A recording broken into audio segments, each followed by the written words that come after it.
Good afternoon. I want to thank all of you for joining us today. I'm Josh Becker, and I'm honored to represent California's 13th district in the state Senate.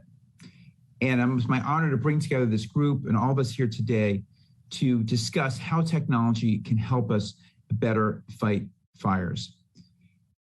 I want to first thank everyone who wrote in questions and comments and suggested companies. We're going to touch on many of those today. And if we didn't get to your point, hopefully we will be able to address it in a future event. Fire has changed in ferocity the past few years, and we must change how we plan for it and how we fight it. Last year's fires torched a record 4.3 million acres in California. Wildfire season is now full 2 months or more longer than it even was just a few years ago. Our cousin up in Paradise had 3 woodworking factories destroyed in the fire there. And I remember going afterwards with Jessica Morris, one of our guests here today, to support those in need and supporting those making Thanksgiving dinner for those displaced and to see the devastation up there. And I'm sure we all remember Orange Wednesday last year when the sky was just orange for a whole day. It was incredibly disorienting and very difficult, I know, for me personally and many others. Everyone was sharing pictures of the kind of apocalyptic landscape around us. In recent years, California has become a leader in developing and adopting technology-driven solutions, and that's particularly true here in the Bay Area. But oftentimes, the tech community struggles with how to initiate a productive dialogue with government entities in a whole range of areas in trying to help, including in combating wildfires. And I really want to help bridge that gap. I like to connect and match skills and talents with the greatest, their greatest, ability to help. And that's what we're really trying to do. And I know I share this with my colleague, Assemblyman Berman, who's here with us today, to align our district skills where they can achieve the greatest gains. And that's really why we're hearing this, having this town hall today. We'll hear from Assemblyman Berman, followed by 2 leading experts in our efforts to combat wildfires here in California. And then we hear from 5 companies that will talk about their new ideas and technologies. I just want to give a little more context before I introduce our panelists. Just first, again, about me, I ran for state Senate last year because I'm committed to making a difference. I have a passion around tackling big problems, and dealing with these wildfires is one of those problems I'm passionate about tackling. This is a reality, and we need to stay ahead of the curve. So let's lead with innovation that advances the present and future generations. And we need to be good stewards. We can't settle for short-term solutions. I love the wisdom of Benjamin Franklin when he said, by failing to prepare, you prepare to fail. So with that truth in mind, let's not be afraid to ask ourselves tough questions and keep asking until we discover the best solutions. Here in Sacramento, I've been working to find some of those solutions. I'm co-author of a bill that's moving forward. One example is SB 804, and that's a bill I co-authored with Senator Steve Glazer to establish forestry training centers. And these centers would enhance the education, work experience, and readiness for forestry and vegetation management jobs. In particular, the bill is aimed at helping formerly incarcerated individuals who qualify. Also proud to support the establishment of an Office of Wildfire Technology Research and Development within the Office of Emergency Services. And along with our colleagues in the Assembly, Assemblyman Berman and others, we recently passed a $1 billion package focused on wildfire prevention and resilience, which includes funding for a number of important aspects of combating wildfires, such as fire prevention grants, resilient wildlands, fuel breaks, community hardening, science management, and economic stimulus. So again, back to our district, we really appreciate the value of technology and entrepreneurship, and we can lead with innovation that helps humanity in times of need. Thank you for those for joining our water discussion last month. And to be clear, it's certainly not all about technology. Some of the solutions are really nuts and bolts prevention that are being worked on right now, like controlled burns, community-wide collaboration, choosing building materials that are hard, hardening our homes here in the peninsula. Solutions I saw at the fantastic Sierra Club wildfire event, for example, a couple years ago. And we do this in the context where some of these problems are adding on to themselves, where the drought we're facing is providing now lots of fuel for fires. So how do we deal with that and prepare our forests while ensuring that forest health is still maintained and ecologically sensitive habitat is maintained? And how do we use this, anything we're taking out in a biologically sound manner, something that I know one of our guests, Jessica Morris, is thinking a lot about. So today we're going to discuss how forest behavior has changed, how we're meeting that change, and what we're doing as a state to meet that challenge to make our communities safer.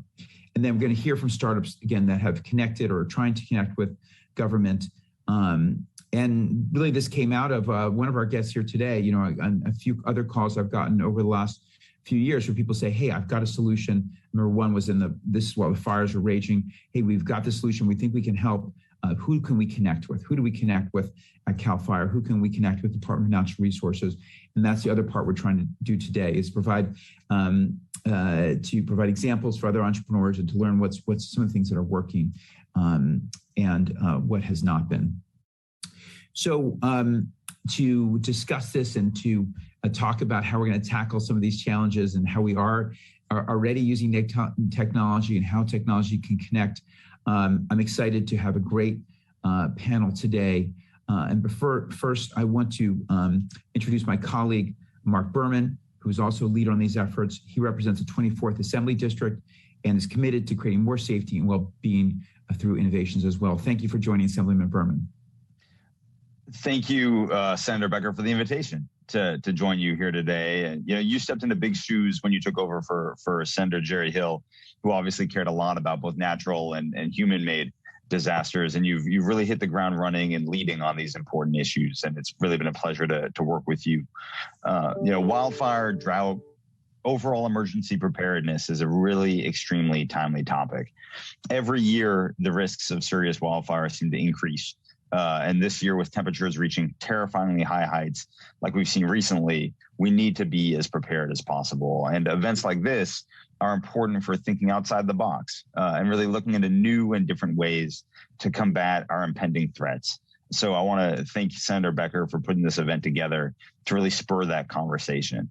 I also saw that there was a really informative article in the Mercury News, either yesterday or the day before, discussing a lot of the companies and technologies that are here with us today. So it was a good primer for the more in-depth conversation that everyone's going to have today. And I want to put in a quick plug similar to this event. This upcoming Thursday, July 1st, from 5:30 to 6:30 p.m., I am hosting a drought town hall to discuss with our local water experts what to expect with the drought that we're currently facing. And Senator Becker, I really appreciate you for joining me for that virtual event in a couple of days as well. As we know, wildfires and other emergencies don't respect jurisdictional boundaries. So it's important that we all come together and we all work together to combat all of these environmental hazards that are before us. So thank you again to the speakers and for all of you in attendance for taking the time to learn more about such a critically important topic. I'm excited to see what comes from this conversation and look forward to working together on these issues moving forward. So thanks again for having me, and I look forward to the conversation. Great. Thank you, Assemblyman Berman. Yeah, that was, I still get the physical paper, and I remember I was opening up the Sunday paper. It said front page on wildfires and technology. So I said, okay, our town hall that I'm doing with Assemblyman Berman, this is very timely. So I thought it was about your town hall. I was like, it was so on point so it's a lot of people care about this. This is great. Yeah, good. Well, thank you for joining all that you are doing. Now I'm honored to introduce our first panelist, Jessica Morris, and I've known Jessica now for a number of years, and she's just wonderful, and we're so lucky to have her today. She's got a huge job, and it's only going to get, of course, much busier here over the next few months. So I really appreciate her joining. She's a Deputy Secretary for Forest and Wildfire Resilience at the California Natural Resources Agency. In this role, she has spearheaded California's approach to wildfire resilience and long-term forest health. Among these efforts, she successfully increased our state's wildfire resilience budget to $1 billion. And she's really the architect of this bill that we just passed. She's a dedicated public servant that has served our country all over the world, including multiple times in Iraq. She's also a friend and colleague. Welcome, Jessica. Thank you for joining us today. And thanks for giving us an overview of some of these strategies and sort of where we are right now. It'd be very helpful. Thank you so much, Senator Becker, and thank you to everyone joining today. As we know, wildfire is just a crisis that crosses every sector, every region of California, every age group, and so it is something that impacts all of us deeply and personally, and it's something that we have an opportunity to really impact for future generations. So I wanted to take a few minutes today to give everybody an overview of how we got here, where we are, and where we're going, so that all of you, especially the innovators who are on the call and those really ready to lean in and offer help and support and innovative ideas, can see some of the frontiers we're working on the fire resilience. So what happens before a fire breaks out? So I'm going to share a few slides here and get started. But I think one of the most interesting things about California's fire crisis is that this is really a multi-generational crisis. This is the confluence of climate change, which is a planetary impact, and also multiple generations of fire suppression and policy decisions that have led us to this point today. And so that doesn't get unwound overnight, but it means that we have to address it urgently and quickly to protect the community today, but also ensure that we are achieving long-term resilience for future generations as well. It's, as Senator Becker mentioned, we had a catastrophic fire season last year, 4.2 million acres burned. 5 of the 6 largest fires in state history burned simultaneously. And in 2018, we had the 4th climate assessment, which predicted that we would see a 77% increase in acres burned by the end of the century. And instead, what we saw was a 1,500% increase in acres burned last year. So that prediction came through 80 years early. So climate change predictions are upon us. This is a snapshot of the acres, a comparison of acres and numbers, fires burned from January to the end of May in 2021 and in 2020. And as you can see, the dryness of the conditions we're having meant that fire season never stopped this year. We were having red flag warnings in January. So we are having year-round fires, and the number of acres burned and the number of fires we're having were a significant increase from last spring. So how did we get here? Tribes managed California's natural lands with prescribed fire and cultural burning for millennia. These are mostly fire-adapted ecologies in California. Colonization brought in some level of fire suppression and ended cultural burning. And then we had the gold rush, which clear-cut 97% of California's forest. And then there's interesting politics in here, because we had the conservation movement born out of the denuding of our western forests. But there was a trade-off. The conservation movement and the concept of public land was politically untenable for the Congress around the turn of the century. So Teddy Roosevelt and Gifford Pinchot, some of the leaders of the conservation movement of that day, decided to frame the Forest Service as a fire suppression entity. So they framed it as, you can fund the Forest Service and we'll put out your forest fires. And that politically got the Forest Service funded and allowed us to be able to enjoy public land. The trade-off was that they traded off the ecology. They understood fire had a role on these landscapes for the politics of the day. And 100 years later, we are paying for that decision and that legacy of fire suppression, which removed the natural intervals of fire on our forested landscapes. This is a comparison of what a fire-adapted forest looks like versus a fire-suppressed forest. You can see that a forest that is thinned out, it's hitting its usual stands, is going to be much more fire-adapted, so that when a fire starts, it's a low-intensity fire, and that forest stand remains, and our watershed improves. What we've been seeing, though, are high-intensity fires, where the fires will burn up into the forest canopy. There's a lot of ground fuel, ladder fuels. It burns deep into the soil, and it devastates not only the ecology and the community, but also the watershed. What we're now experiencing on top of this legacy of fire suppression, which left us with these overly dense forests, is climate change. So this is a picture of the area around Shaver Lake from before the Creek Fire, where we had 80 to 90% tree mortality. We had a once in a millennia drought from 2012 to 2015 that killed off 169 million trees throughout the Sierra. Those standing trees have now fallen over. And fuel loads, which we generally have fire prediction models that can estimate about a 3-inch diameter wood on the ground is driving a fuel-driven fire.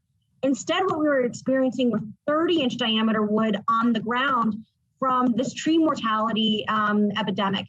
And then you had incredible heat waves from last summer that dried out that wood so that it was drier than professionally kiln-dried wood. So our forests were incredibly fuel loaded and incredibly dry. That's how you got fires like the Creek Fire. That's the one you remember around Shaver Lake.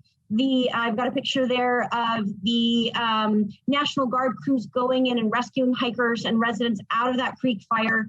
And it created a phenomenon called standing combustion, which created this 50,000-foot pyrocumulonimbus cloud you see there.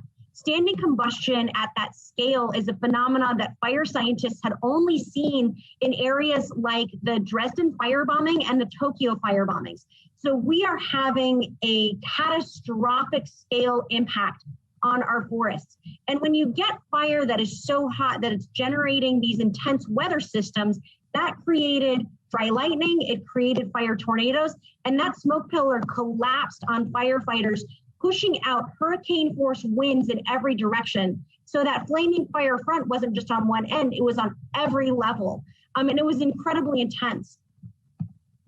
And then what we were seeing was then the cascading impacts of fire. So you had drought causing tree mortality, heat, exacerbating that, causing these high intensity fires that then damaged our watersheds, increased smoke, and then you also had mudslides and devastation. And then we're starting to see a trend of climate refugees in California. But there is hope that we know that actively managed forests can become resilient to the warming temperatures and the new climate. This is a picture of a pine forest it's in Baja California. And so that's a surprising aspect, because even in that hotter climate zone, we're actually still seeing our forests be resilient. So this is a forest that was never logged or clear cut. It was managed by natural lightning throughout its life cycle, and so therefore has been resilient to hotter temperatures. Even in that devastating Creek Fire that we saw, areas of it that had been actively managed, instead of having 90% tree mortality, had 25% tree mortality. And when that hot intensity fire hit, it actually functioned more like an ecological burn. So there's 3 fronts to fire resilience that we're working on now to be able to ensure that our ecologies, our communities, and our local economies can be resilient to the climate crisis that we're facing. So we invest on 3 simultaneous fronts, and all 3 of these are necessary, and they all work together in every community. So on the widest level, we have that landscape scale restoration, where we are working on designing resilient ecologies and forests, from rolling oak woodlands to chaparral and grasslands. We're ensuring that that when fire hits, it is not going to have this high intensity impact, that it will be returned to its normal intervals and roles. The next area is interventions around communities.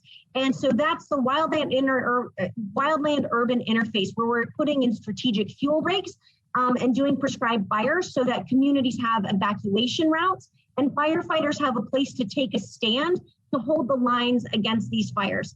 The last area is really community and home hardening, so that the worst case scenario of fire does come through a community, that the structures are hardened and there are survivable spaces within that area for communities to be able to withstand a fire.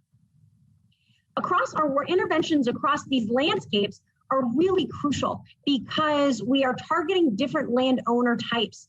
The federal government owns 57% of California's forest land, 40% is privately owned, and 3% is owned by the state. And that's really important to understand, that these different mosaics of land ownerships require different tactics and support and interventions to be successful. And so, and because the wildfire isn't recognizing jurisdictional boundaries, as we heard before, it's important that our tactics are also working on doing wildfire resilience across jurisdictional boundaries. So we have tools, programs for small landowners so that they can help manage their land. We have a program called the Forest Legacy Program to encourage ecological management on large landowner tracts. We have a new program for state parks and Department of Fish and Wildlife to proactively manage state-owned land for fire resilience. We have forest health grants to be able to get down to county levels, community levels, and we're really putting a lot of emphasis and pressure on our federal partners to increase their budget and resources so that our federal lands are also ecologically managed. And this is an example of why we do landscape scale resilience. This is a picture outside of the North Complex fire from last summer, outside of Quincy, north of Tahoe. And this fire was burning at really high severity, high intensity. It hit an area that the Sierra Nevada Conservancy had been working on to do forest resilience. So the understory of that forest had been thinned out. So below those trees, it was an ecologically managed forest. As soon as that fire hit that area of fuel reduction, it actually put itself out. And so that saved the town of Quincy, but also saved part of that watershed. And you can see that line between that high intensity fire where it had not been managed and the area where there had been intervention to restore the natural ecological cycles. The next area are these strategic fuel breaks. And these are areas where you often will thin out alongside a road or on top of a ridge, an area where a firefighter can take a stand. For example, in the Creek Fire, we had 5 emergency fuel breaks that the governor had helped put in with the National Guard and CAL FIRE crews the previous year. And it helped the communities escape. And you can actually see where those fuel breaks helped save homes and lives because firefighters were able to hold the line even in a high intensity fire. And we do those fuel breaks across vegetation types, whether it's chaparral or forests.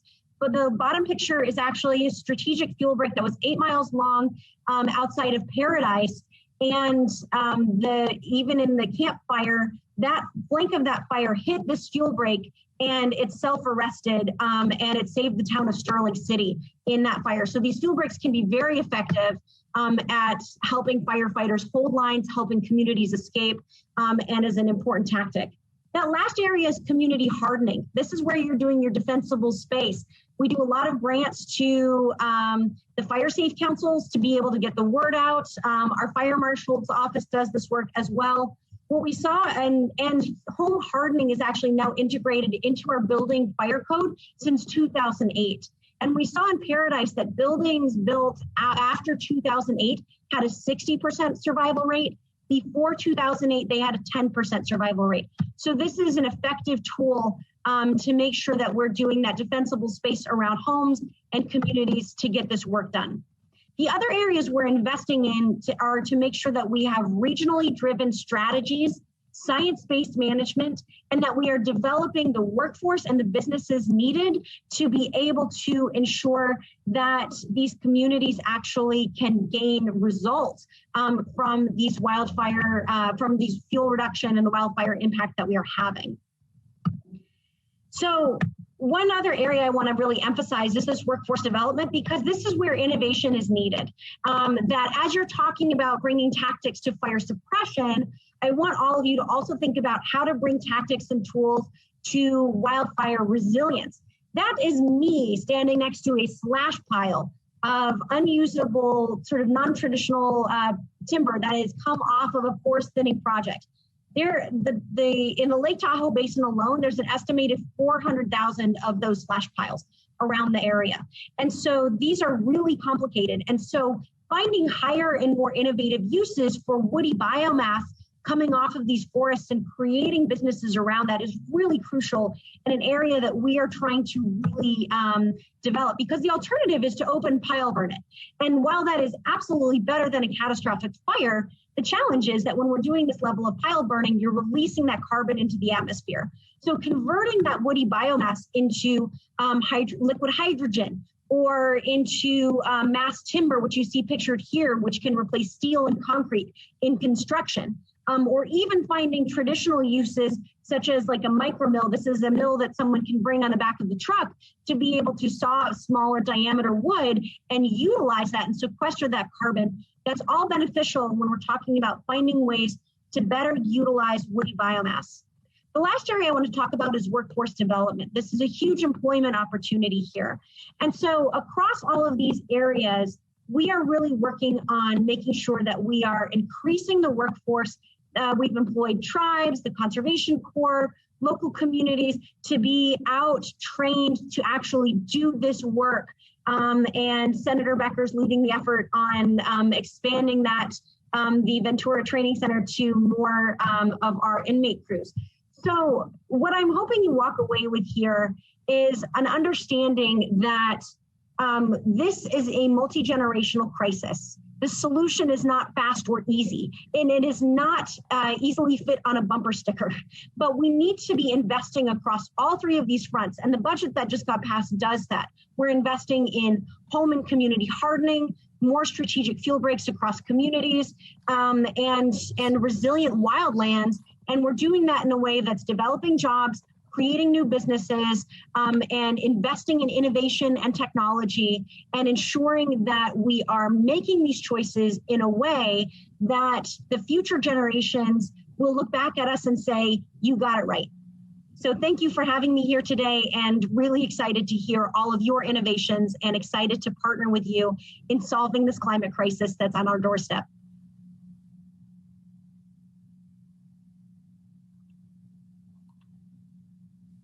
I was muted. Oh, there you go. Thank you, Jessica. Thank you for that overview. Really wonderful, and just feel really lucky to have you there in such a senior role at the department. So now what I'd like to do is I'd like to introduce our next speaker. We were preparing this, we said, great, how can we want to reflect what's happening statewide, also, of course, locally, and couldn't have had a better guest here than Jonathan Cox. He's the Deputy Chief of CAL FIRE, focused on San Mateo County. In this role, he oversees all fire operations at the county division of CAL FIRE. Includes the San Mateo County Fire Department and the Coastside Fire Protection District as well. He responds to and manages some of California's largest disasters and plays an important role in adopting innovative technologies to aid in those efforts. He's long been committed to fire service and spent 5 years as a member of CAL FIRE's Incident Management Team 6. He was also a founding member of CAL FIRE's Land Use Planning Program. Jonathan, welcome. We're so excited you're joining us here today. Well, thank you so much, Senator Becker and Assemblyman Berman. It was really my pleasure to be a part of this. I feel very honored to be able to speak with such esteemed guests and innovators in such an important space and a timely kind of point in California history. My name is Jonathan Cox, Deputy Chief for CAL FIRE. I'm responsible, as Senator Becker said, for operations here in San Mateo County. We cover approximately 70% of the county in regard to fire protection. I also grew up locally. I grew up in the Silicon Valley. My dad's a physicist and was one of the industry kind of leaders with semiconductor development. So this is near and dear to my heart from the beginning, and something that I feel like I'm passionate about as we try to solve some of the larger social issues across California. I've been able and fortunate enough to work with technology in several of my positions at CAL FIRE, and we do, have a very large and talented organization, over 8,000 professionals across the state, managing a variety of programs across the board. Our mission at CAL FIRE is really to protect the people, the property, the watersheds of California. And we respond to approximately 500,000 calls for service across the state each year in doing so. We try to keep all fires, 95% at least, at less than 10 acres. And we do that through, as Jessica mentioned, prevention, mitigation, and a lot of times response. But one of the big parts of this is really technology and where this emergence of technology is coming into play in California. And I'm just going to share my screen really quick with everybody. Hopefully everyone can see it. In California, we've seen, as Jessica said, some of the largest fires in our history. And one of those actually occurred here locally last year in the San Mateo and Santa Cruz areas, and that was the CZU lightning complex. One of the most striking statistics for me that came out of last year was in one 24-hour period, more acres of the Santa Cruz Mountains were consumed by fire than the last 100 years combined. And if that's not a kind of a wake-up call to this new reality locally, I don't know what is, because that is unprecedented, unheard of. It was also a time when we saw some of the kind of new realities that are playing out across the state really knock at our doorstep here in the Silicon Valley. And that was seen through just longer burn periods. We saw fire behavior across the Santa Cruz Mountains that we've never seen before in a lot of vegetation that has been changing. We also found that under these extreme conditions, fighting these fires in the initial attack is difficult due to the rates of spread that fires are burning out across the state. An interesting kind of story is the Tubbs fire in Northern California in 2017. It burned almost the same footprint as the Hanley fire in 1964. And what the Hanley fire took 3.5 days to consume, the Tubbs fire took 3.5 hours to burn. So that gives you an idea of how quickly fires are burning across the state. To put that in kind of more of a ratio term, that's about a football field per minute of the rate of spread that we saw in 2017. Fast forward to the Camp Fire that occurred a few years later, and we saw the rates of spread of a football field a second up in the Paradise area. There's a lot of reasons for this that Jessica was talking about, but we know that we have a lot of nuanced problems and issues that we're having to address as we fight and evacuate people simultaneously on these incidents. To do that, we're having to do multi-agency coordination and command as wildfire knows no boundaries. It's not uncommon for us now to respond with 3, 5, 7 agencies coordinating the response across multiple areas like we saw locally in the CZU complex. We also saw that and continue to see that these fires are turning into mass rescue, mass casualty incidents. We had to evacuate over 77,000 people out of the Santa Cruz Mountains in a very short amount of time in a lot of areas that have 1 and 2 ways out. And this just requires larger evacuations over larger areas simultaneous to the firefight that's going on.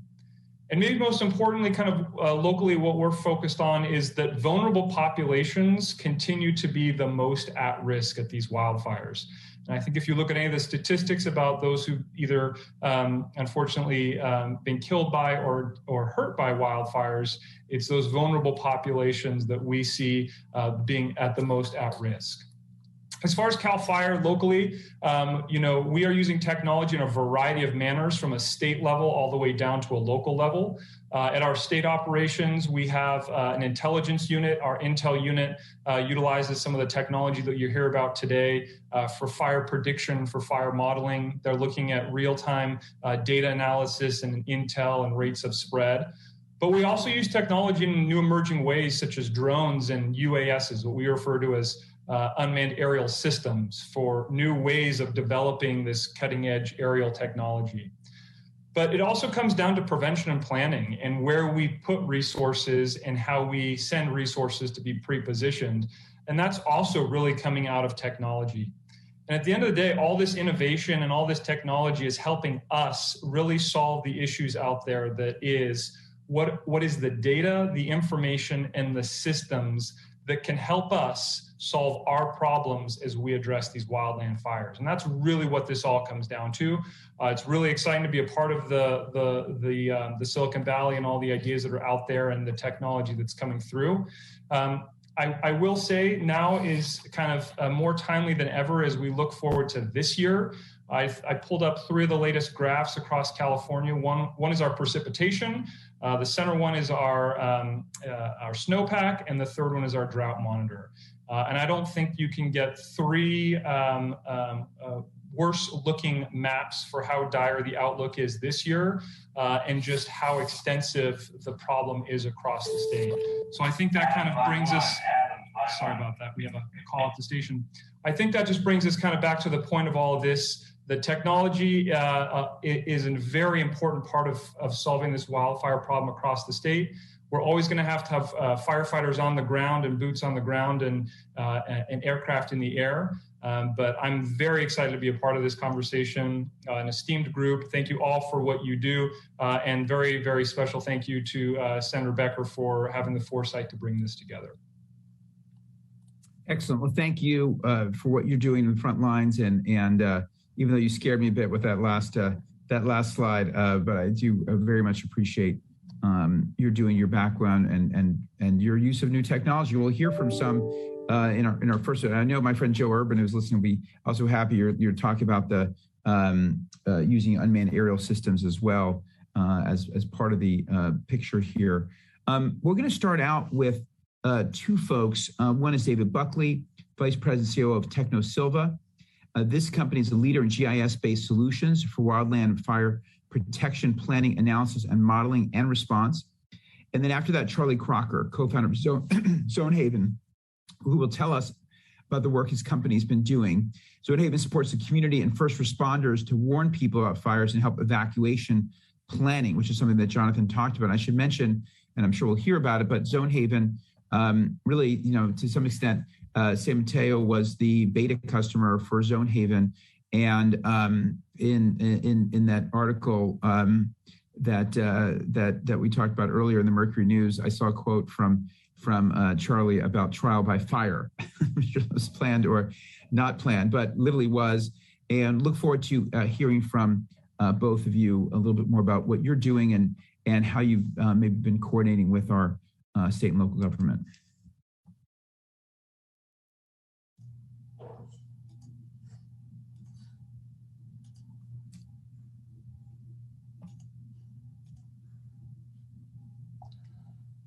Hi, folks. Steve Buckley here. Everybody hear me okay? Yep. All right. Senator, thanks for the opportunity to come here and tell you about some of the technology innovation we're working on. I'd like to acknowledge my partner, Dr. Joaquin Ramirez, who helped put these slides together. And of course, CAL FIRE, who we work intimately with, in particular, Chief Philip Salig, the Deputy Chief of Intel, who's permitted me to use some examples from the 2020 fire season to show some of this advanced technology integration. So I'm going to send you on a bit of a journey here, lots of graphics to really demonstrate in real time what this innovation looks like from our perspective. Techno Silva is the leading provider of wildfire incident management and risk analysis solutions in California with state agencies across the U.S.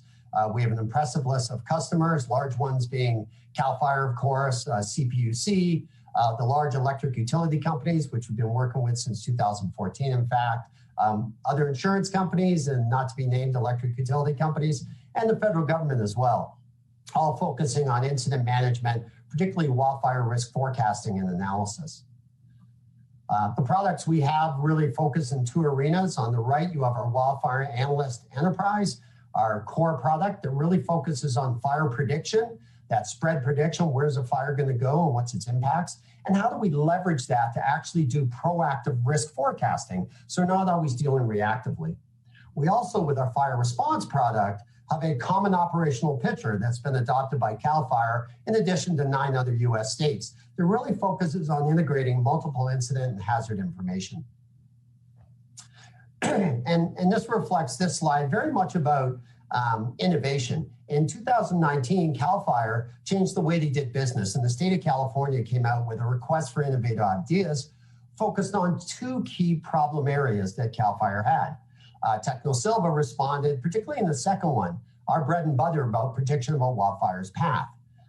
In April, Governor Newsom announced that they've evaluated 131 submittals, and from that selected Techno Silva as the lone vendor to move forward with addressing some of these technology problems.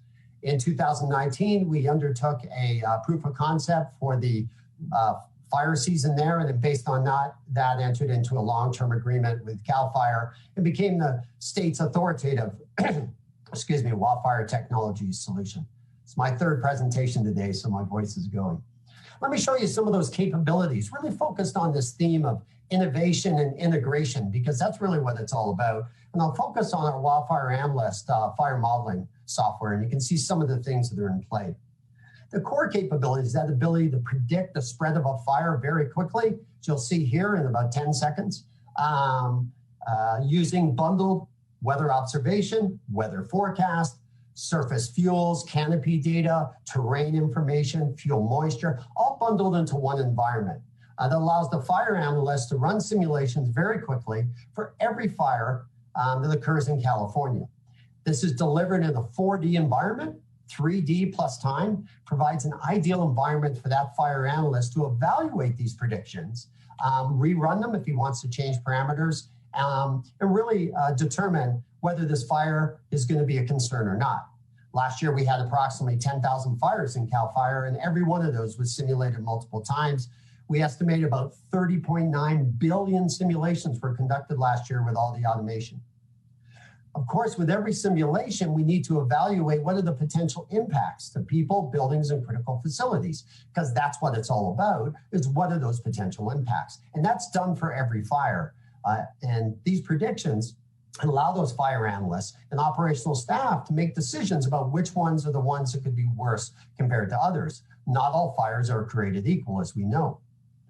At the heart of our product line, and I think for any innovation to support this, it's all about data integration, right? Whether it's the alert wildfire cameras demonstrated in this example, seamlessly integrated into an environment, satellite hotspot data, field photos from first responders, or imagery from the National Guard. All of these provide not necessarily detection, but more importantly, verification or validation that they can use in conjunction with fire modeling and predictions. Because we can do simulations so quickly, we do over 350 million simulations every night to predict and generate risk forecasts for the next 100 hours. That's done every day across the entire state of California. This particular one is demonstrating acres burned or fire size potential. Agencies such as CAL FIRE use this for setting readiness levels and resource planning, knowing which areas of the state, if a fire does occur, are more prone, right, to really explode. One of the most pivotal technologies we integrated in 2020 is called FireGuard. This is affected area polygons, shown in this example as polygons on the map, with our fire prediction. There's also dynamic wind data shown that allows us to really verify where the fire is occurring in regards to our prediction. Most importantly, through applying machine learning algorithms, we actually can calibrate our rate of spread and prediction capabilities so they become not only more efficient, but more accurate as this goes on. This is probably the most pivotal technology we've seen in 20 years. We get this every 15 minutes for large fires, and it's absolutely amazing, and full credits to CAL FIRE for doing that. Again, we also need to integrate things such as thermal imagery, whether it's from drones or aerial providers, such as this Courtney Aviation CAL FIRE example, seamlessly into our environment on the left here, so that the analyst can see that imagery immediately, can actually digitize on the video in real time and see it captured within the map environment. The key here is seamless integration, providing more tools for that analyst. Of course, tracking for firefighter safety, not only public safety, where our resources are, whether they're ground resources or whether they're aerial resources, is absolutely critical. That's seamlessly integrated into an environment from multiple location services providers. This example shows first-person view where we actually can follow a resource and see what they see in real time. Of course, all this data is available not just in real time, but also can be queried and retrieved in an environment that allows us to really evaluate what happened before and how we can improve those processes in the application of technology. It's all about seamless integration with other technologies that really benefit in this analytical environment. So the last but not least is, we're not new to this. We've been doing this 25 plus years. We're the leading provider in South America, Europe, and now in the US. We've been doing this for the electric utilities for 6+ years. Accordingly, our solutions are proven, they're reliable, and most importantly, they're trusted. They're built into those business processes of decision-making day to day. This is reflected by Governor Newsom, which mentions us a lot in his press conferences, particularly about how pivotal this technology is going to be. Chief Tom Porter at CAL FIRE, exactly the same, never hesitates to show his excitement about how this can really help the CAL FIRE mission by having strong data analytics to drive the day-to-day operations on the field. And actually, with respect to private industry, we've been a long collaborator with PG&E, helping them really integrate leading-edge science into risk forecasting for their electrical system. We hear a lot about this in the media, but they're doing, like the other IOUs, significant investment in technology, whether that's to apply it on an operational basis for things such as more efficient PSPS decision-making, or whether it's to identify risk mitigation, right? And really identifying long-term risk reduction for their wildfire management plans. Anyways, a bit of a journey, ripped through a bunch of stuff there. Thanks for the opportunity to show this, and I'm happy to answer any questions as we move forward. Great, thank you. Charlie?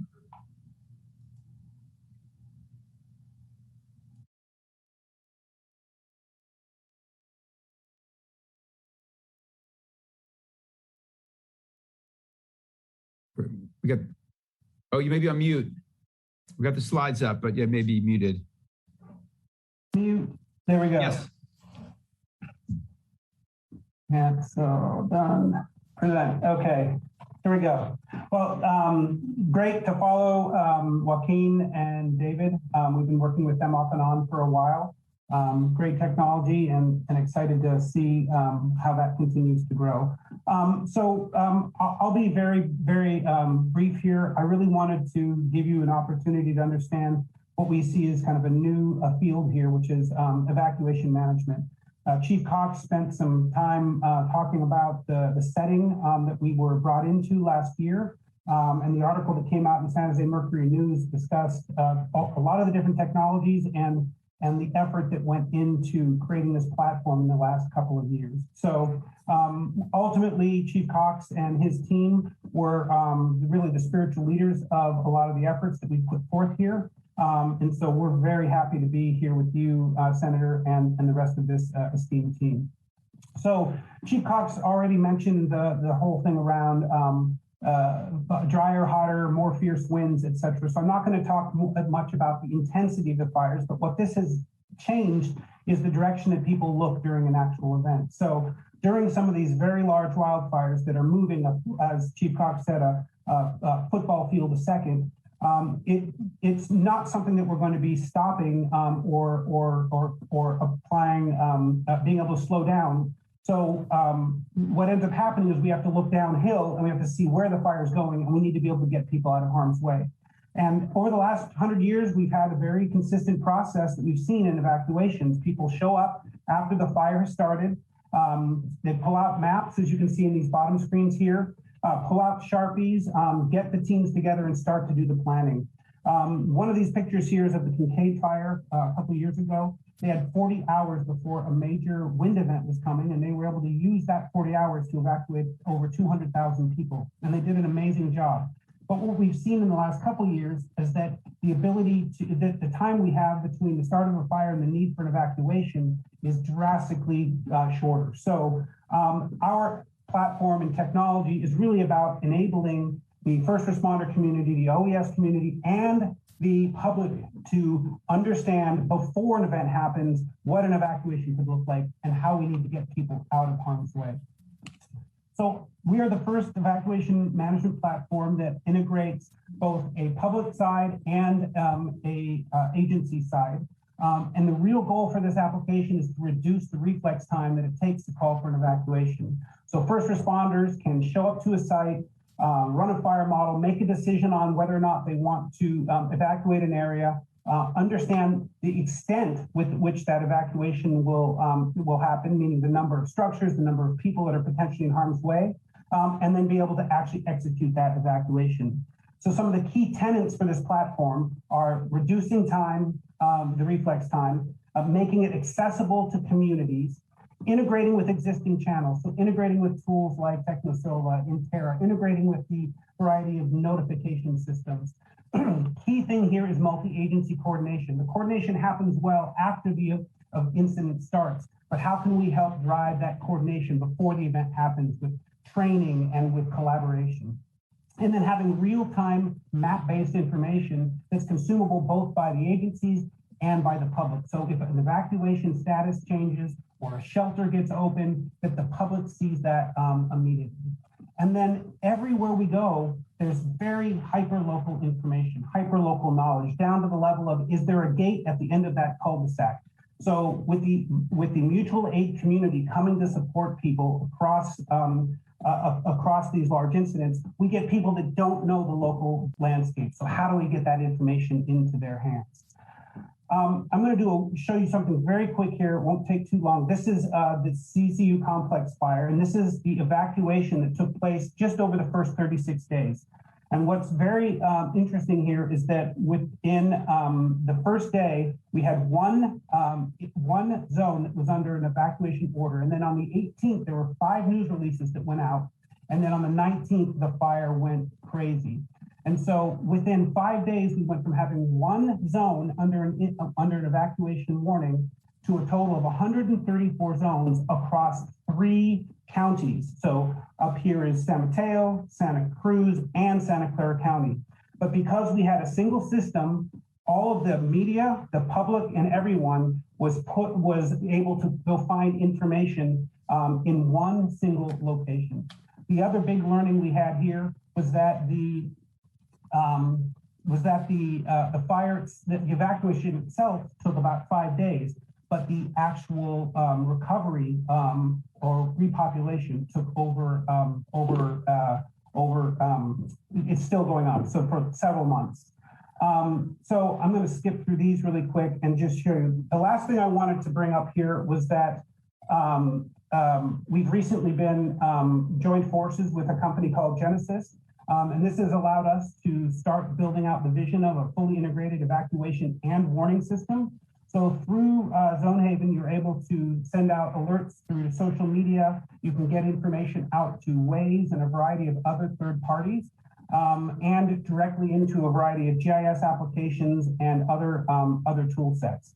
So it's a natural fit for us to join forces with Genesis, which has a full integrated software suite for notification and alerting, as well as a set of high-end acoustic devices, so notification systems. So now we're going to be able to directly address a variety of different notification systems and needs through this integrated solution. So I wanted to be quick here. I really feel that we've learned a lot with the community that's on this panel, and we're really looking forward to bringing more communities into this system. At this point, you can see in pink here, this is the areas that are in the process of or getting close to being on board with Zonehaven. You can go to community.zonehaven.com today and put in your address and look up your zone if you're in one of the communities that exists here today. So thank you again, Senator, for having us here. Great, thank you. I'd like to bring Jessica and Jonathan back as well, and we'll have a little discussion before we'll talk to our next 3 presenters. And maybe I'll ask you for Charlie first. So how did you end up connecting with Jonathan and the county? What was that process like?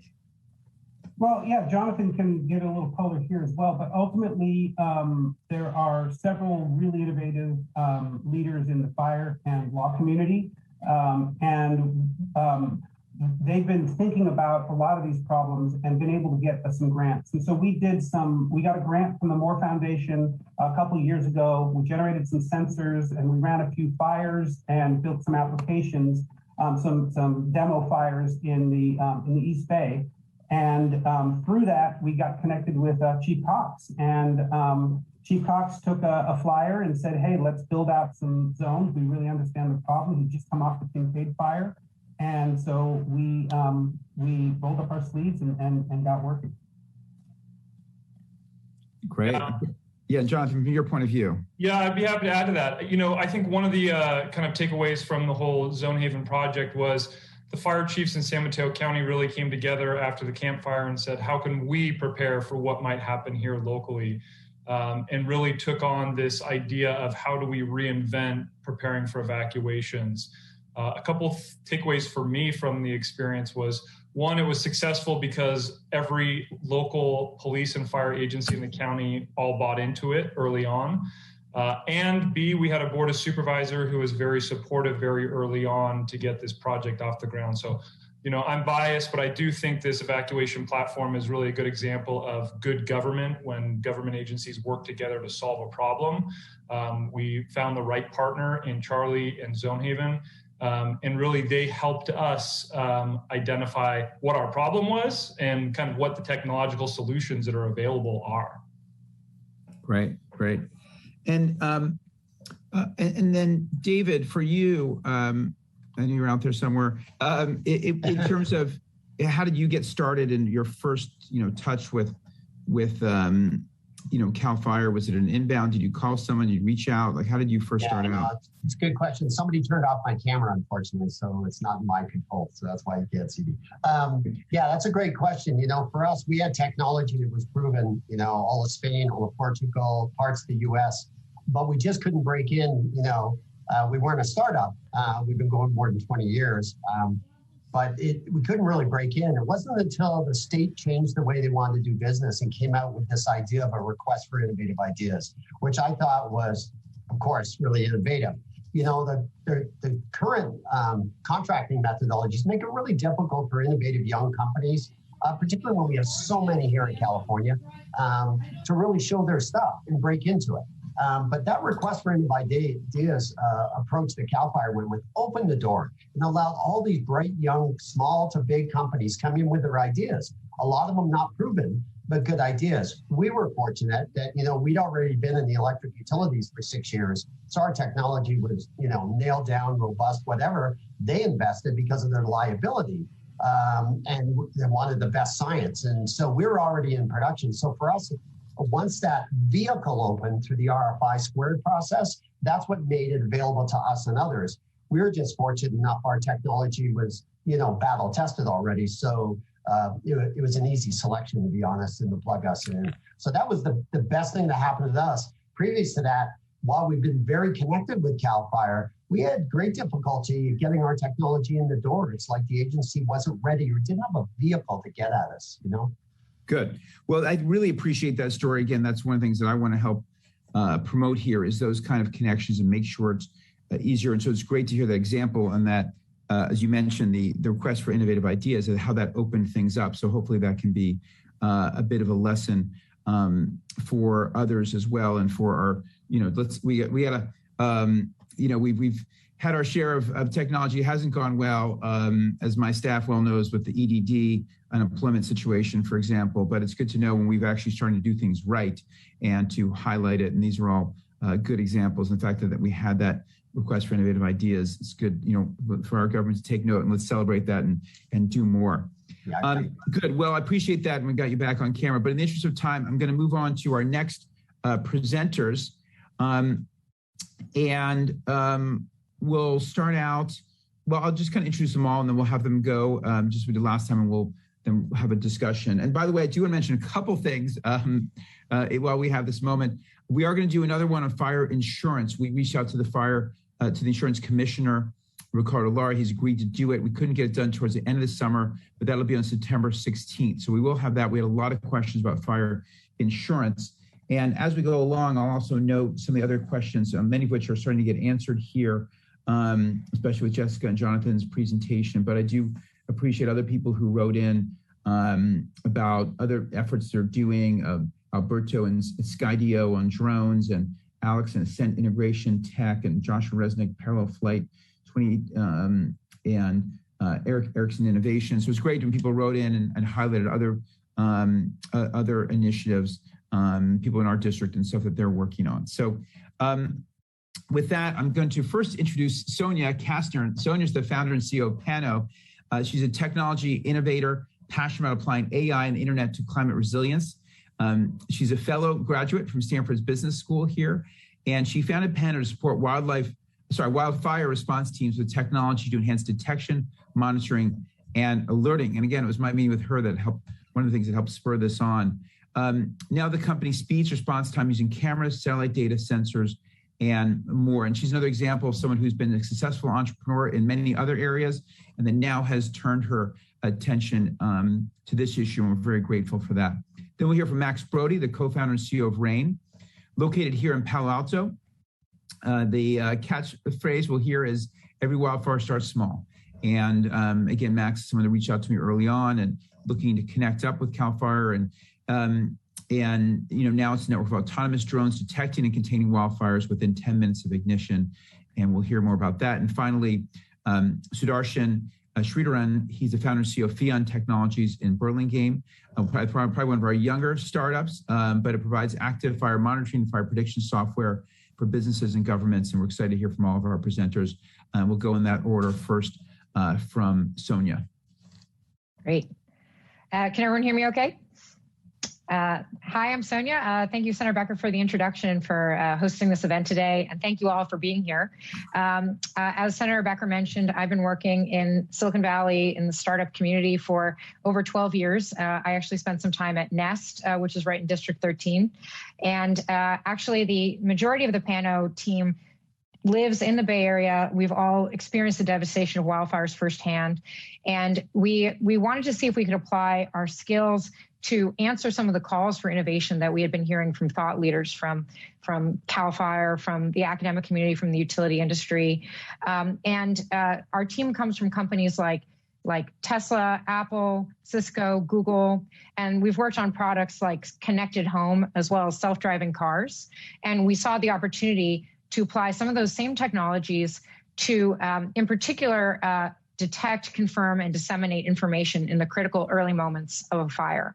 And we focused on the early moments of a fire based on what we had heard from interviews with thought leaders. We knew, as Chief Cox mentioned, that CAL FIRE's goal is to contain 95% of fires at 10 acres or less.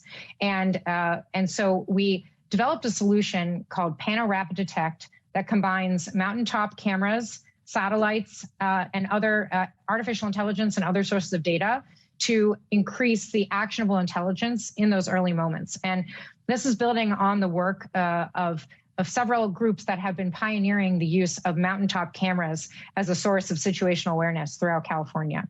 And I think the easiest way to explain the technology is to show you the live product. Can everyone see my screen? Can folks see the, okay, great, thank you, David. So this is our live product. This is our Pano 360 interface. And you can see these are 4 mountaintop cameras that we have installed around the Bay Area. And you can see thumbnails of each on the left. And let me click into the Pano view. So for each of these cameras, we rotate the cameras 360 degrees every minute. And we feed those images up to the cloud. And then we stitch them into a panorama, a 360-degree panorama. And here, as you can see, it's actually stitched into a cylinder. And because this is refreshed every minute, you can play time lapses, which has been shown to be a helpful way for the human eye to confirm smoke.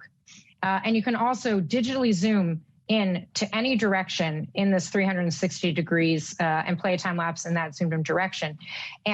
And the reason for this is as Chief Cox said, we heard in our interviews that combating wildfires knows no jurisdiction. And so this allows users from many different agencies, city, county, state, federal, to all access the camera feeds at the same time and zoom into their direction of interest without any conflicts.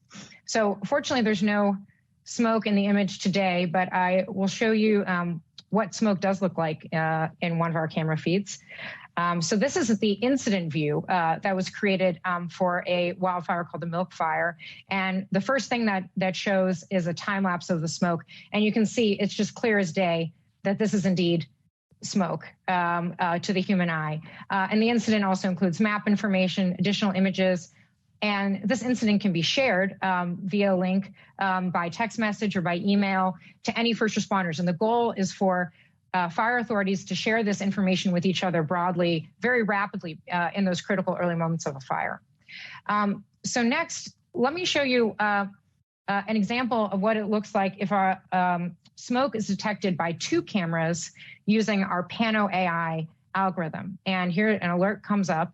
And our AI is, our artificial intelligence is machine learning AI. It's the same type of artificial intelligence that would be used for self-driving cars, for example. We use it to detect smoke. And because our algorithm detected the smoke automatically, we've already centered and zoomed the image. And our customer in a dispatch center, for example, all they need to do is mark the base of the fire, confirm, and then repeat the process on the second camera. And then we have another algorithm that calculates the exact lat long of the smoke. And then that information can be shared, again, easily with various first responders, including to, say, a helicopter or a ground crew who needs to reach the scene as quickly as possible.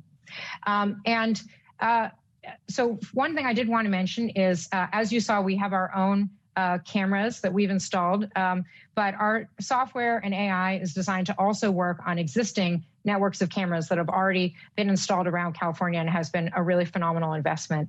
And you might be asking, why mountaintop cameras of, there are many sources of data. And so I think the answer to that is in 2 parts. First, on the detection side, the more sources of data, the better. So some fires will show up first in smoke rising in front of a camera feed. Some will show up first in a satellite. Our solution actually uses satellites and other data feeds as well for detection. So for detection, the more the merrier. But where the cameras really shine is in the confirmation and dissemination step. First, a picture's worth 1,000 words. And second, the camera feed makes it easier to identify the location as well as the behavior of that fire and create a call to action.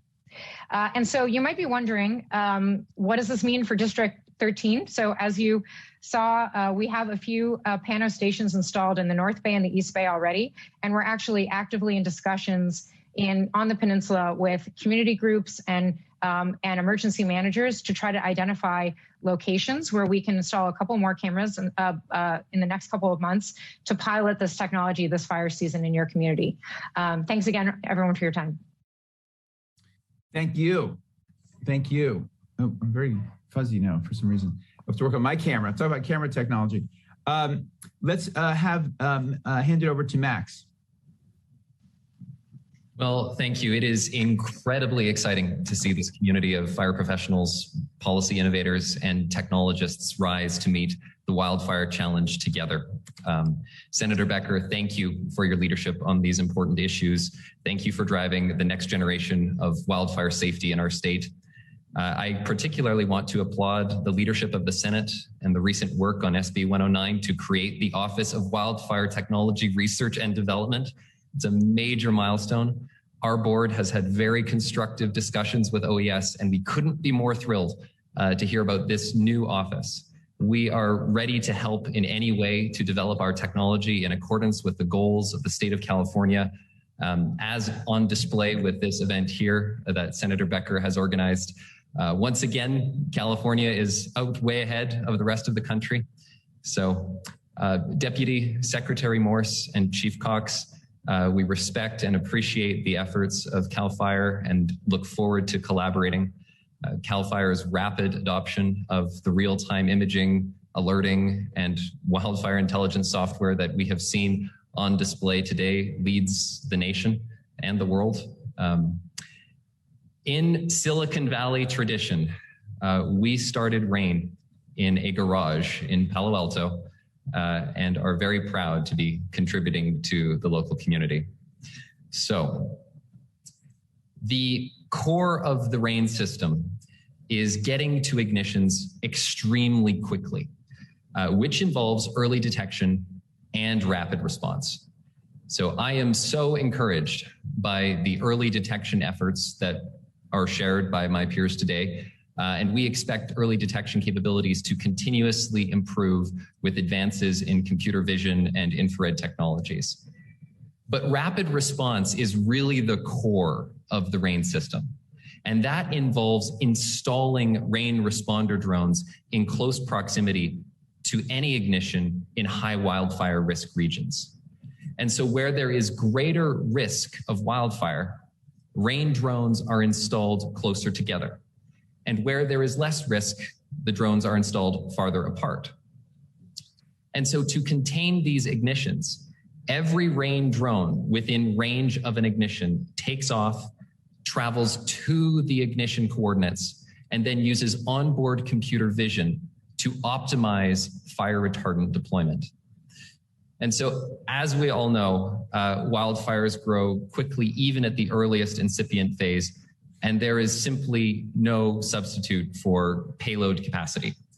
And this is why rain drones look more like autonomous aircraft than they do the drones that you might pick up at Best Buy.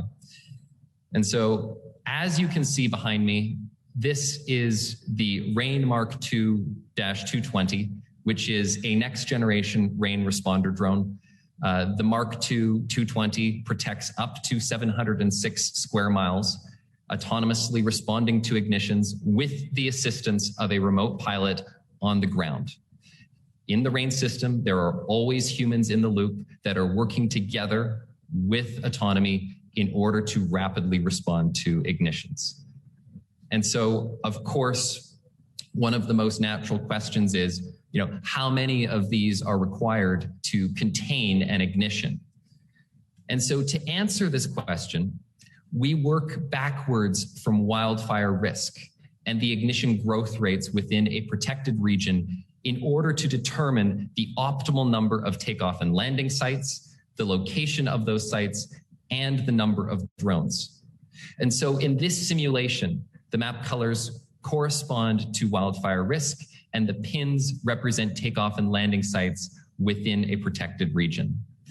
So the purpose of the rain system is to rapidly contain ignitions before growing out of control. And so Senator Becker, Deputy Secretary Morse, Chief Cox, thank you for your innovative leadership in convening this community here today. We look forward to collaborating to help California adapt to a changing climate. Excellent. Thank you. Well, when I first heard about your solutions, this makes a lot of sense. Can you, and with all startups comes down to execution, and it seems like you're doing it. And we'll talk more about that in a moment. Great. Sudarshan? Right. Hi. Can everybody hear me? Yeah. Awesome. Good afternoon. I want to start by thanking Senator Becker for putting this event together and all the great organizations that have gathered here today. My name is Sudarshan Sridharan, and I'm the founder and CEO of Fion Technologies, a wildfire monitoring and spread prediction startup based locally in San Mateo County. At Fion, we leverage geospatial data and use machine learning to build software that helps everyone understand and make better decisions around wildfires. Our product line is powered by 2 proprietary deep learning models. Our wildfire perimeter detection model, which scans satellite images of the Earth to generate wildfire perimeters, and our spread prediction model, which forecasts where wildfires will spread, given a starting perimeter. We founded Fion to help combat the growing wildfire problem. So far, we've focused on 3 predominant stakeholders that we believe will affect everyone. Governments, starting on the county level, simply needed more advanced technology than the industry standard, Farsight, which is a prediction algorithm built in 1975 and based on physics equations, not machine learning, to aid their existing efforts. Insurance companies are highly focused on wildfire damages that affect homeowners and Californians like me and you. We also provide data for utility companies who need to better understand where and how to best allocate their resources in order to maintain power grids and keep their services active during a crisis. Now, I'd like to briefly go over our machine learning models and what we've built at Fion. Our active wildfire monitoring model ingests NASA and private synthetic aperture radar satellite imagery that allows us to see through smoke, cloud cover, and even the darkness of the night sky. This allows us to provide exact wildfire perimeters for active fires across the entire globe every 8 to 12 hours. Using these wildfire perimeters, we can then run our proprietary spread prediction model to generate a 24-hour forecast of approximately where a fire will spread. Our prediction model is powered by over 45 data layers, such as weather data, vegetation indices, topography, fuel moisture levels, and much more. And it's built using a convolutional neural unit architecture, which is trained on thousands of historical fires from the past 2 decades. This same prediction model also powers Fion's wildfire simulator. Our simulator is used to manipulate possible fires and understand their fire behavior across a range of customizable conditions and assess the risk of fire spread. Users input their own starting wildfire perimeters with whatever environmental conditions they want, and our model will output the predicted spread area, the rate at which it spreads, and the evolution of the damage. Since these are all API products, we've generated some visualizations to demonstrate how these models look on a map. On the left side, our active wildfire monitoring model identified the starting points of a fire from satellite imagery. And on the right side, in red, our prediction model forecasted where the fire would spread over the next 24 hours. The white boundaries are the actual perimeters of where the fire spread.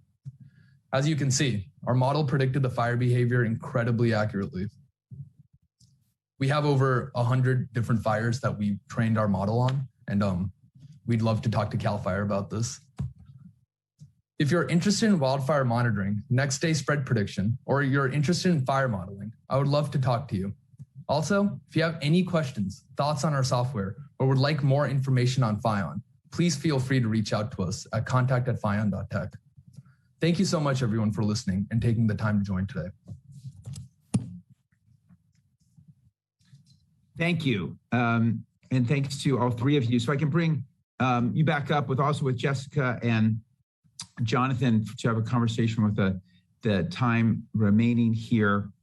And maybe we'll start out with Max. I think you've sort of been at it the longest. How have you been able to, what has your experience been in terms of corresponding with the government and talking about what you're doing? Mm-hmm. Well, I think it's important for all startups, particularly anyone that might be listening in the live stream, just to understand how important it is to work with the early adopters, the people who really see the future and want to collaborate to make that future real.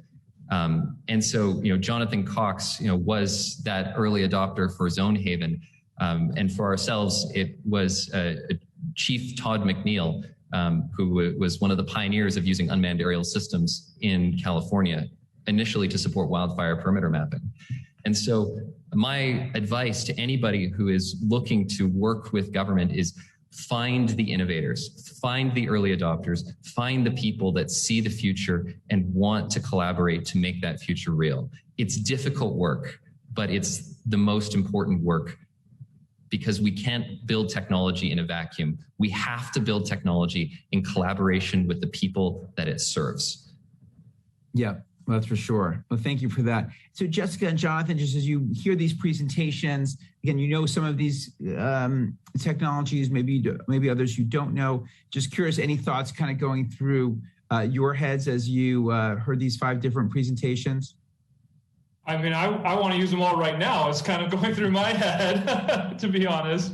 I think Max brings up a really good point. And I think, in the fire service and emergency services in general, we like things that are proven because we're working with kind of high risk, high intensity environments.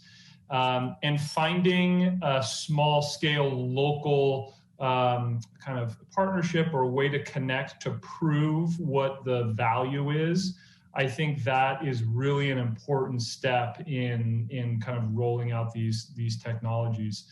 I would say personally, kind of go forth and seize the day on these technologies. I mean, as Jessica said, it's taken us 100 years to get into this predicament. It's going to take us a lot of time and a lot of ideas and a lot of innovations to get out of this predicament.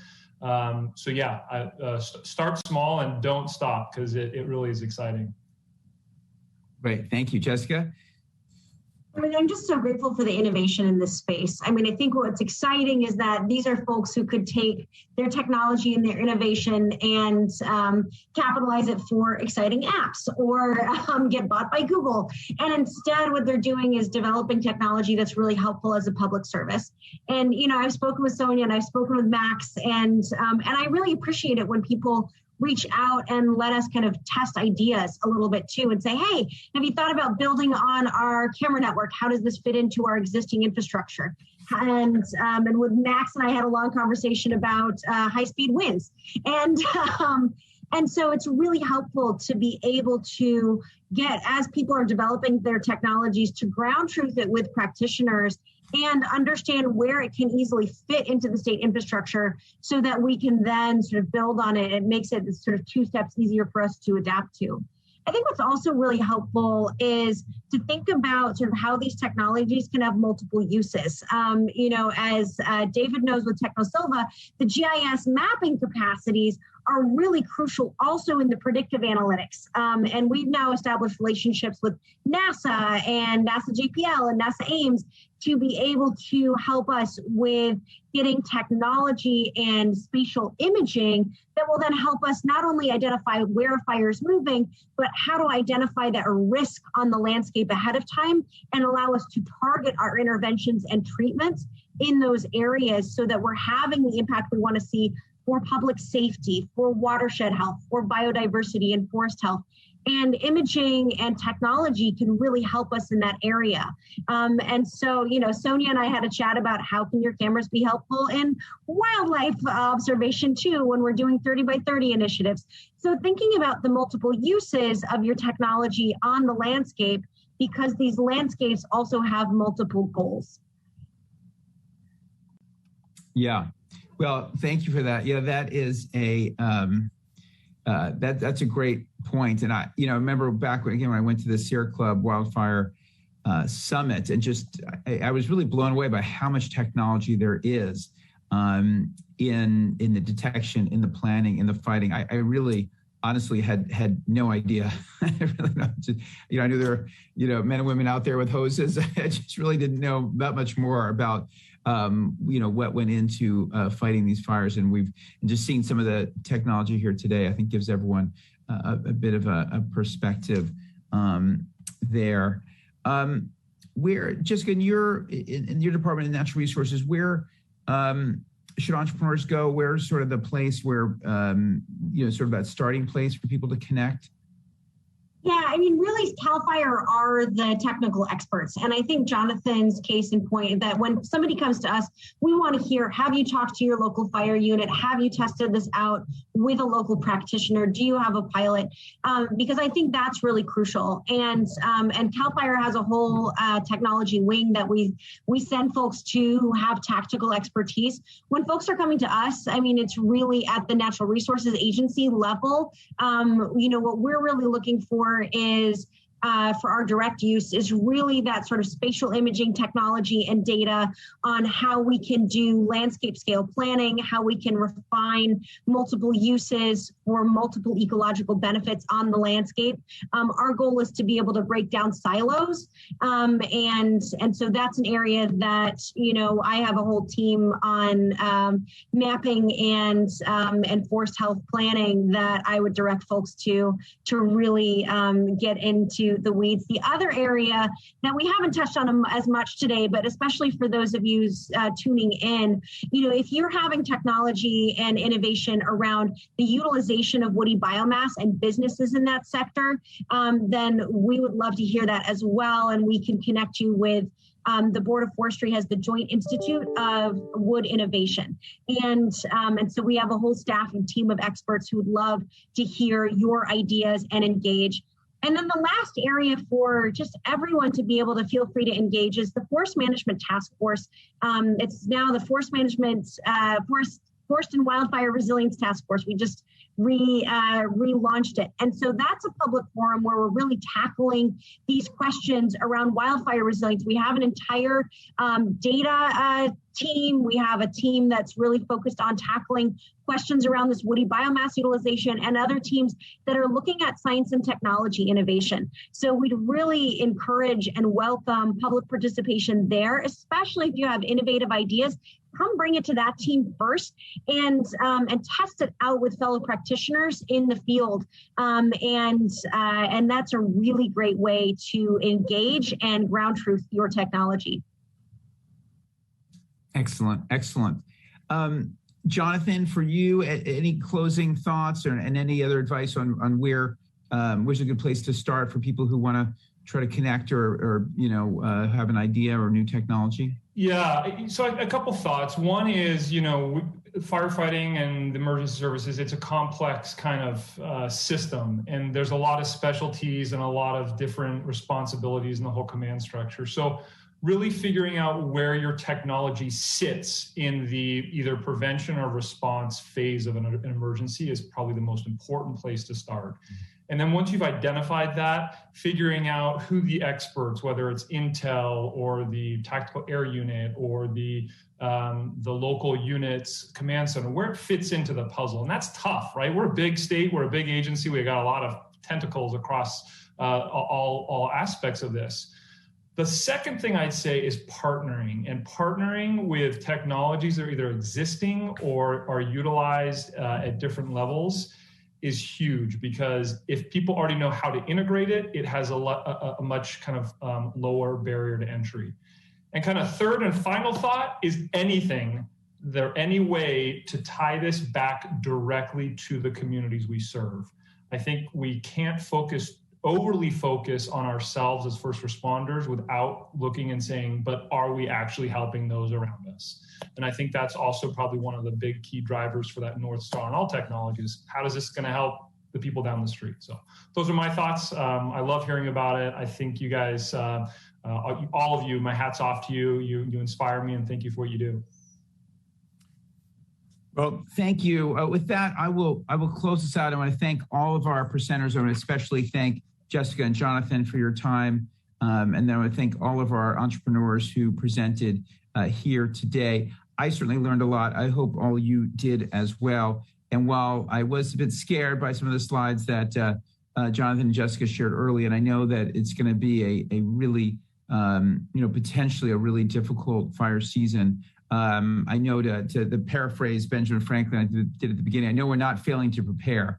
And I am certainly heartened and encouraged to hear about a lot of these solutions and to hear how California is embracing these technologies and putting them to use, and making sure that as our entrepreneurs work toward technology that can help humanity, that we're focusing them in on the right issues, the right, where they should be, kind of focusing their efforts, and then again, how best then to connect up with the folks in our government to get that tested out and see if it is a fit and something that can help us in this effort and in this larger battle going forward.